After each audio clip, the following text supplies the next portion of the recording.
வணக்கம் அனுகிரகம் தமிழ் சேனல் நேர்களே, நான் உங்கள் அன்பான சயின்டிபிக் வேதிக் அஸ்ட்ராலஜர் அஸ்ட்ரோரஞ்சி பேசுகிறேன்.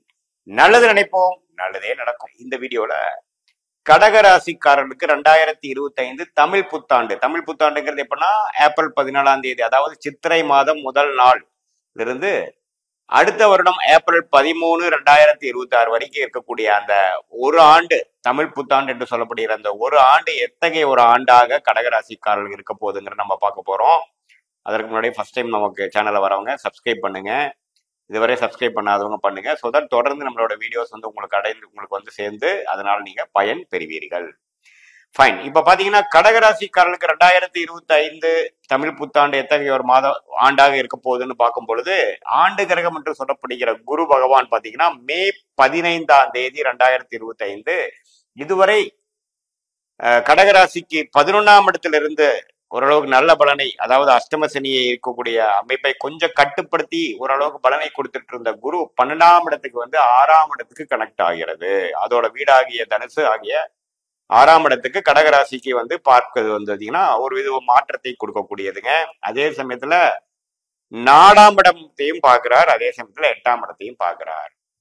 அதே சமயத்துல சனி மார்ச் 29ஆம் தேதியே பாத்தீங்கன்னா அஷ்டம சனியிலிருந்து விடுபடக்கூடிய அமைப்பு வந்து கடகராசிக்காரர் கொடுக்குது. ஸோ கடகராசிக்காரர்களுக்கு அஷ்டம சனியிலிருந்து வெளியில வந்தது உடனே புத்தாண்டு பிறக்கிறது ஒரு அற்புதமான விஷயம். ஸோ நல்ல மாற்றங்கள் நிறைந்த ஒரு ஆண்டாக இருக்க போகிறது. ஏன்னா அஷ்டம சனியிலிருந்து வெளியில வர்றதே பாத்தீங்கன்னா ஒரு பல விஷயத்துல உங்களுக்கு அந்த தாக்கத்தை கொடுக்கும். பல விஷயத்துல அதை உணரக்கூடிய அமைப்புகள் கண்டிப்பா கொடுக்கும். ஏன்னா சில விடையே தெரியாத சில விஷயத்துக்கு உங்களுக்கு விடைகள் தெரிய ஆரம்பிச்சிடும். ஒரு கிளாரிட்டி கிடைக்கும். அடுத்த ஸ்ட்ரெச் வாழ்க்கையில நம்ம அடுத்த 1 வருஷம் 2 வருஷம் எப்படி வாழ போறோம் அப்படிங்கிறதுக்கு ஒரு கிளாரிட்டி கொடுக்கக்கூடிய அமைப்பு இருக்கும். இந்த கடந்த 2 வருடமாக சில விஷயங்கள் வந்து லெஃப்டும் போக முடியல, ரைட்டும் போக முடியல, ஒரு இக்கட்டான ஒரு சூழ்நிலையில கன்ஃபியூஷனா இருக்கக்கூடிய அமைப்புகள்லாம் படிப்படியாக தமிழ் புத்தாண்டு ஆரம்பிச்சதுக்கு அப்புறம் பாத்தீங்கன்னா படிப்படியாக குறைந்து ஒரு நல்ல அமைப்பை கொடுக்கக்கூடிய ஒரு ஆண்டாக தமிழ் புத்தாண்டு வந்து கடகராசிக்காரர்களுக்கு அற்புதமான பலன் கொடுக்குது. ஏன்னா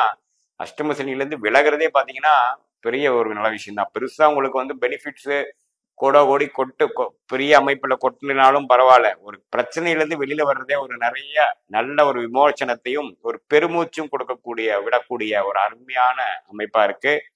அதே சமயத்துல ராகு பாத்தீங்கன்னா 9ஆம் இடத்துல இருந்த ராகு 8ஆம் இடத்துக்கு வந்தாலும், சனி இருக்கிற இடத்துக்கு வந்தாலும் குரு பார்வை பெறுவதனால கொஞ்சம் இன்டைரக்டான இன்கம், கொஞ்சம் வரவேண்டிய பணம் வந்து வசூலாகிறது, ஷேர் மார்க்கெட் அது மாதிரி விஷயத்துல கொஞ்சம் சம்பாதிக்கிறது, ஒரு இடத்தை கொடுத்து சில பிரச்சனைகளை சால்வ் பண்ணிக்கிறது, நண்பர்கள் வீட்டில் இருக்கக்கூடிய மனைவி மூலமாவோ, மனைவியா இருந்தா கணவர் மூலமாவோ சில பெனிஃபிட்ஸ் வர்றது, அது மாதிரி கொஞ்சம் அன்ஏர்ன்ட் இன்கம், இன்ஹெரிட்டன்ஸ், அடுத்தவங்க பணம், சொத்து, அது மாதிரி விஷயத்துலயும் பெனிஃபிட் வரும். ஸோ வெளிநாடு போகணும்னு நினைக்கிறவங்களுக்கு வெளிநாடு போகக்கூடிய அமைப்பு, இவ்வளவு 2 வருஷமா நான் ட்ரை பண்ணிட்டு இருக்க ஒரு நல்ல வேலை மாற்றமே கிடைக்கல அப்படிங்கிறவங்களுக்கு நல்ல வேலை மாற்றம், ஒரு சிக்கல்ல 1 வருஷத்துல போய் வம்பு வழக்குல போய் மாட்டி ஒரு பெரிய பிரச்சனை போயிட்டு இருக்கு சார், ஒரு கேஸ் போயிட்டு இருக்குது அப்படிங்கிறவங்களுக்கு ஒரு நல்ல தீர்ப்பு, நல்ல ஒரு விமோச்சனம்.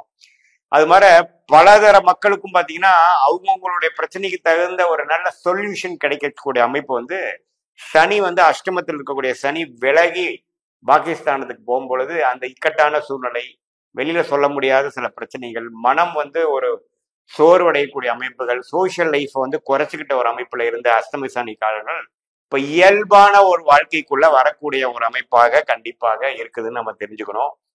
ஸோ குரு வந்து 12ஆம் வீட்டுல போய் 6 பார்க்கும் பொழுது பாத்தீங்கன்னா வெளிநாடு போறது, ஷேர் மார்க்கெட் இன்வெஸ்ட் பண்றது, லோன் டாப் அப் பண்ணி சில பிரச்சனைகளை வந்து குறைச்சிக்கிறது, அபிவிருத்தி பண்றது, நம்ம ஸ்லோவா போயிட்டு இருந்த பிசினஸ் கொஞ்சம் ஃபாஸ்டா கிளம்புறது, கொஞ்சம் டெவலப் ஆகுறது, அதுக்கு வேணுங்கிற முதலீடு கிடைக்கிறது, ஒரு அடுத்தவங்க பணம், ஒரு ஒரு ஒரு முதலீட்டாளர், அது ஒரு பங்குதாரர் மூலமா கொஞ்சம் கேஷ் ஃப்ளோ வர்றது, அது மூலமா கொஞ்சம் சில பிரச்சனைகள் சால்வ் பண்ணிக்கிறது.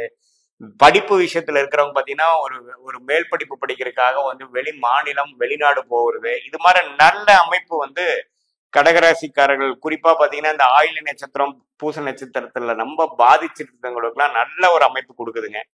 ஸோ கண்டிப்பா வந்து புனர்பூசம், அந்த புனர்பூச நட்சத்திரோட கடைசி 2 பாதம், கடைசி பாதம், அதே சமயத்துல பூச நட்சத்திரம் 4 பாதம், ஆயில்ய நட்சத்திரம் 4 பாதம் இருக்கிறவங்களுக்குலாம் ஒரு நல்ல ஒரு மாற்றம். குறிப்பா ஆயில்ய நட்சத்திரக்காரங்களா 2024 முழுக்க ஒரு மாதிரியான ஒரு அமைப்பு, வெளியில சொல்ல முடியாத ஒரு அமைப்பு, ஒரு இக்கட்டான சூழ்நிலை, ஒரு ஒரு நாளும் ஒரு ஒரு மாதம் விடியுதுங்கிற மாதிரி ஒரு அமைப்பு. இதுவரைக்கும் நல்லா போயிட்டு இருந்த ஹஸ்பண்ட் ஒய்ஃப் ரிலேஷன்ஷிப்லாம் கொஞ்சம் பிரச்சனையாச்சு. கொஞ்சம் நண்பர்களுக்குள்ள பிரச்சனை, ஃபினான்ஷியலா கொஞ்சம் பிரச்சனை. இதெல்லாம் கொஞ்சம் இருந்ததெல்லாம் இழந்தோம். திடீர்னு ஒரு மாதிரி சில விஷயங்கள்லாம் நடந்து முடிஞ்சு விட்டதுங்கிற மாதிரி ஒரு அமைப்பு இருக்கிறவங்களுக்குலாம் கொஞ்சம் படிப்படியான இயல்பான சுமூகமான ஒரு வாழ்க்கை சிச்சுவேஷனுக்குள்ள வரக்கூடிய அமைப்புகள் கண்டிப்பாக இந்த கடகராசிக்காரர்களுக்கு இந்த தமிழ் புத்தாண்டு 2025க்கு ஒரு 2 வாரம் முன்னாடியே நடக்கக்கூடிய சனிப்பெயர்ச்சி கொடுக்குதுங்க.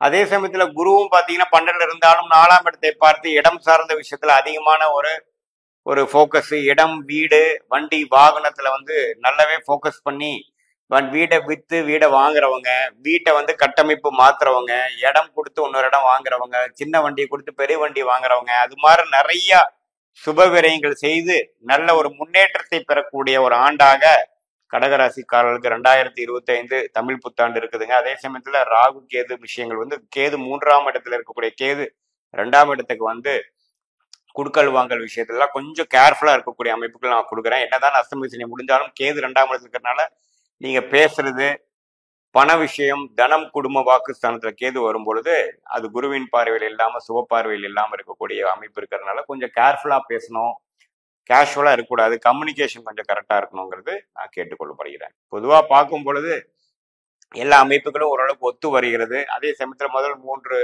மாதங்கள் பார்த்தீங்கன்னா செவ்வாயே வந்து ராசிக்குள்ள இருக்கும் பொழுது கொஞ்சம் கோபதாபங்கள் வரக்கூடிய அமைப்புகளா இருக்கு. கொஞ்சம் வந்து விவேகமாக இருந்தா பிற்பகுதி வந்து மார்ச் ஏப்ரலுக்கு அப்புறம் வரக்கூடிய ஜூன் மாதம், மே ஜூன்ல இருந்து ஒரு நல்ல பலாபலன்கள் கொடுக்கக்கூடிய அமைப்பு. இதுவரை 2 வருடமாக கஷ்டப்பட்டு இருந்த ஒரு மாதிரியான ஒரு வெளியில சொல்ல முடியாத சில பிரச்சனைகள், ஒரு ஒரு ஒரு மாணவர்களா இருந்தாலும் சரி, சீனியர் சிட்டிசனா இருந்தாலும் சரி, வியாபாரிகளா இருந்தாலும் சரி, யங்ஸ்டர்ஸா இருந்தாலும் சரி, வேலையில இருக்கிறவங்களா இருந்தாலும் சரி, எதுவுமே பாத்தீங்கன்னா ஒரு பெரிய ப்ரோக்ரஸ் இல்லை, ஒரு மாதிரி ஸ்லோவா தான் போயிட்டு இருக்குது அப்படிங்கிறவங்களுக்குலாம் ஒரு நல்ல மாற்றத்தை கொடுக்கக்கூடிய அமைப்பு வருதுங்க. இது பொதுவான பலன்களே தவிர உங்களுடைய ஜென்ம ஜாதகத்துல வந்து தசாபுக்திகள் எப்படி போய் கொண்டிருக்கிறது, நீங்க என்ன லக்னத்துல பிறந்தீங்க, இப்போ எப்படி இருக்கக்கூடிய தசநாதன் புக்திநாதன் கோச்சாரத்தில் எப்படி இருக்கிறதுலாம் எல்லாம் வச்சு சேர்த்து பார்க்கும் பொழுது இப்போ எக்ஸ்ட் உங்களுக்கு எப்போ விமோச்சனம் வருது, இந்த இந்த அஷ்டம சனி முடிகிறப்பவே சில விஷயங்கள் பாசிட்டிவா நடந்துருமா, இன்னும் கொஞ்சம் 2-3 மாசம் வெயிட் பண்ணுமா, ஷார்ட் டேர்ம் எப்படி இருக்குது, லாங் டேர்ம் எப்படி இருக்குது, எது மாதிரி வாழ்க்கை முடிவுகள் எப்போ எடுக்கிறது நல்லது, அடுத்த மாற்றங்கள் எப்போ வரப்போகுதுங்கிறது தசாபுக்திகளை துல்லியமாக இந்திய வேத ஜோதிடம் என்று சொல்லப்படுகிற அந்த சயின்டிபிக் வேதிக் அஸ்ட்ராலஜி முறையில கண்டிப்பாக பார்த்து நல்ல பலன்கள் பெற முடியுங்கிறது நம்ம நேயர்களுக்கு நான் சொல்லிக்கிறேன். இது பொதுவான பலன்கள் தான். மீண்டும் மற்றொரு காணொலியில் சந்திப்போம். நன்றி, வணக்கம்.